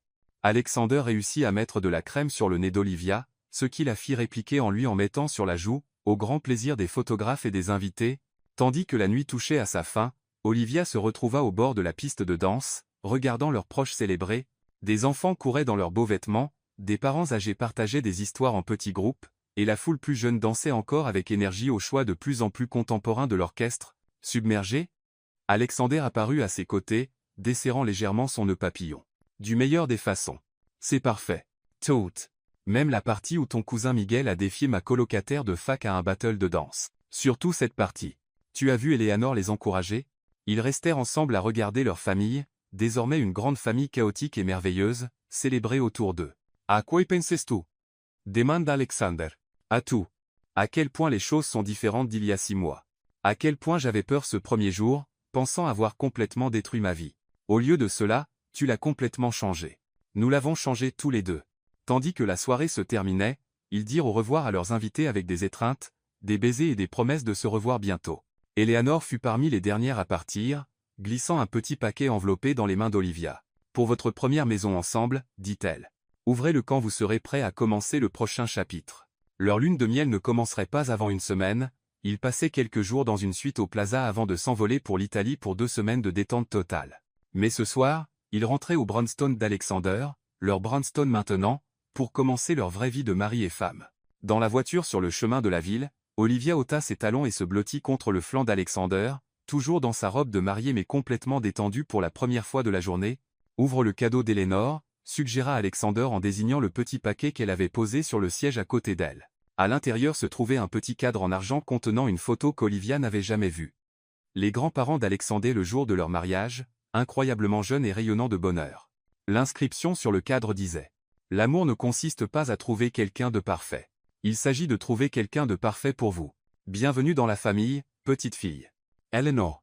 Elle t'aime vraiment, dit Alexander en lisant par-dessus son épaule. Je l'aime aussi. Toute ta famille, en fait. Je ne m'y attendais pas. À quoi tu t'attendais? Je ne sais pas. Qu'ils soient plus comme les gens des pages mondaines, froids, critiques, obsédés par les apparences, certains le sont. Mais ceux qui comptent se soucient plus du caractère que des relations. Ils s'arrêtèrent devant le Brownstone, un magnifique bâtiment de 4 étages dans l'Upper East Side, dont Olivia apprenait encore à penser comme chez elle. Ils avaient vécu séparément jusqu'au mariage, voulant préserver certaines traditions même s'ils en avaient bouleversé d'autres. Prêt à me porter par-dessus le seuil? Demanda Olivia alors qu'ils se tenaient devant la porte bleue familière. Toujours, répondit Alexander en la soulevant dans ses bras avec une facilité qui la fit rire. À l'intérieur, la maison était calme et paisible, un contraste frappant avec le chaos joyeux de la réception. Quelqu'un probablement David, l'assistant remarquablement efficace d'Alexander avait fait disposer des fleurs dans toute la maison, et une bouteille de champagne refroidissait dans un seau à glace sur le comptoir de la cuisine. « Bienvenue à la maison, Madame Sterling », dit Alexander en la reposant dans le hall d'entrée. « Bienvenue à la maison. »« M. Sterling », répondit-elle en tendant la main pour enfin redresser son nœud papillon de travers. Ils restèrent là un moment, se regardant simplement, tous deux encore un peu étourdis par la réalité d'être réellement mariés. « Alors, dit finalement Olivia, qu'est-ce que les gens mariés font la nuit de leur mariage? J'ai entendu dire qu'ils parlent de leurs sentiments et font des plans pour l'avenir. » Il sourit. Ça semble scandaleux. Absolument choquant. Ils ouvrirent le champagne et s'installèrent sur le canapé du salon, leur salon, la robe d'Olivia étalée autour d'elle comme une princesse de conte de fées. Ils parlèrent du mariage, de leur moment préféré, de leur fierté de voir tout se dérouler parfaitement. « J'ai quelque chose pour toi, dit finalement Alexander en sortant une petite boîte enveloppée. On n'avait dit pas de cadeau avant Noël. Celui-ci ne compte pas. Ouvre. » À l'intérieur se trouvait une clé, ancienne et légèrement ternie, clairement antique. C'est pourquoi la maison au lac, la propriété familiale dans les Adirondacks. Elle est vide depuis des années, mais j'ai pensé que nous pourrions en faire la nôtre. La rénover. En faire un endroit où nous échapper quand la ville devient trop écrasante. Olivia fit tourner la clé dans ses mains, imaginant des week-ends d'été paresseux, des randonnées d'automne, des soirées d'hiver cosy devant une cheminée. J'adorerais ça, dit-elle. Notre petit refuge à nous. Notre petit royaume, acquiesça Alexander. Où personne ne peut nous déranger avec des rapports trimestriels, des réunions du conseil ou des événements mondains. Juste nous, la nature et une connexion téléphonique horrible. Parfait. Tandis que la nuit avançait, ils montèrent enfin à la chambre principale, leur chambre maintenant. Olivia avait déménagé la plupart de ses affaires au cours des dernières semaines, mais cela restait surréaliste de voir ses livres sur la table de nuit à côté de ceux d'Alexander, ses photos mélangées aux siennes sur la commode, sa robe de chambre pendue à côté de la sienne dans le dressing. « Je n'arrive pas à croire que nous soyons vraiment mariés, » dit-elle tandis qu'Alexander l'aidait à sortir de sa robe de mariée, un processus qui nécessitait patience et plusieurs épingles à cheveux pour la libérer de la robe vintage d'Eleanor. « Je n'arrive pas à croire que nous ayons failli ne pas l'être. Si tu ne m'avais pas pointé du doigt ce jour-là, nous nous serions trouvés quand même, dit Olivia avec assurance. L'univers ne nous aurait pas laissé passer à côté de ça. Tu crois? Je le sais. Nous étions faits l'un pour l'autre. Alexander. Tout, les fausses fiançailles, les vrais sentiments, le mariage, cette vie que nous construisons ensemble, ça devait arriver. Plus tard, alors qu'ils étaient allongés au lit, officiellement mari et femme, plus de comédie, plus de contrat, juste de l'amour, de l'engagement et la promesse de l'éternité, Olivia pensa au voyage qui les avait menés ici.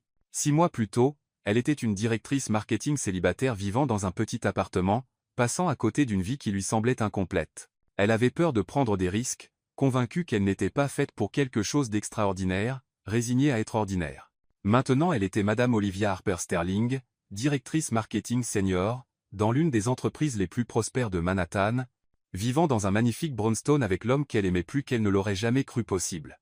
Elle faisait partie d'une famille qui l'acceptait complètement, construisant une vie qui dépassait ses rêves les plus fous. « À quoi penses-tu » demanda Alexander, son bras se resserrant autour d'elle. « À tout ce qui a changé. À quel point tout est différent. Mieux? Tellement mieux. Même les parties effrayantes. » Quelle partie effrayante? Olivia réfléchit. Être sous les projecteurs, que les gens scrutent notre relation, fusionner nos vies si complètement qu'il n'y a plus de retour en arrière possible. Des secondes pensées? Jamais. Mais parfois je pense à ce qui se serait passé si j'avais paniqué ce premier jour, ou si tu m'avais démasqué au lieu de jouer le jeu. Je suis content que tu n'aies pas paniqué. Je suis content d'avoir joué le jeu. Je suis content que nous ayons tous les deux été assez courageux pour prendre le risque. Même si ça a commencé par un mensonge, les fiançailles étaient un mensonge. Mais tout le reste, ce que nous ressentions, comment nous nous soutenions, comment nous nous sommes battus pour ce que nous avons construit ensemble, ça a été réel dès le début. Olivia se blottit plus près de son mari, encore émerveillée par ce mot. Je t'aime, Alexander Sterling. Je t'aime aussi, Olivia Harper Sterling. Pour toujours et à jamais. Pour toujours et à jamais.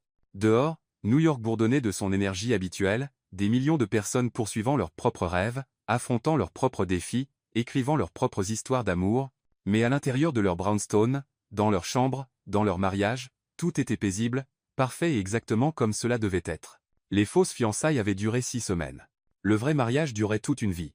Et tout avait commencé avec 5 secondes de panique, un mensonge désespéré, et le courage de pointer un inconnu et de l'appeler son fiancé. Parfois Olivia pensait, en s'endormant dans les bras de son mari, que les plus belles histoires d'amour commençaient dans les circonstances les plus improbables. Parfois les plus grands risques menaient aux plus grandes récompenses. Et parfois, quand on arrêtait d'essayer de tout contrôler et qu'on suivait simplement son cœur, on trouvait exactement ce qu'on ne savait pas qu'on cherchait. 1 an plus tard. Olivia, où as-tu milé? Alexander s'arrêta net en entrant dans leur cuisine et trouva sa femme près de la fenêtre, tenant quelque chose dans ses mains avec une expression d'émerveillement. Les quoi?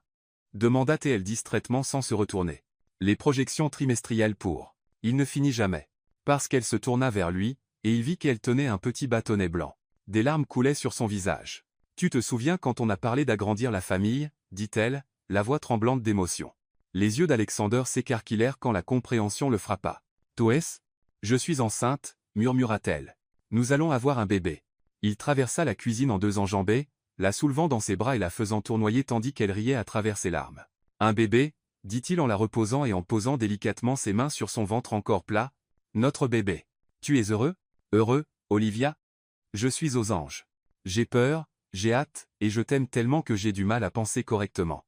Bien, dit-elle en posant son front contre le sien, parce que ce bébé va tout changer. Les meilleurs changements le font toujours. Tandis qu'ils restaient là dans leur cuisine, se tenant l'un l'autre et émerveillés par la nouvelle vie qu'ils avaient créée, Olivia ne pouvait s'empêcher de penser à tout le chemin parcouru. De faux fiancés à vrais époux, puis futurs parents, leur histoire d'amour ne cessait de s'embellir, et ce petit miracle qui grandissait en elle n'était que le début. Fin.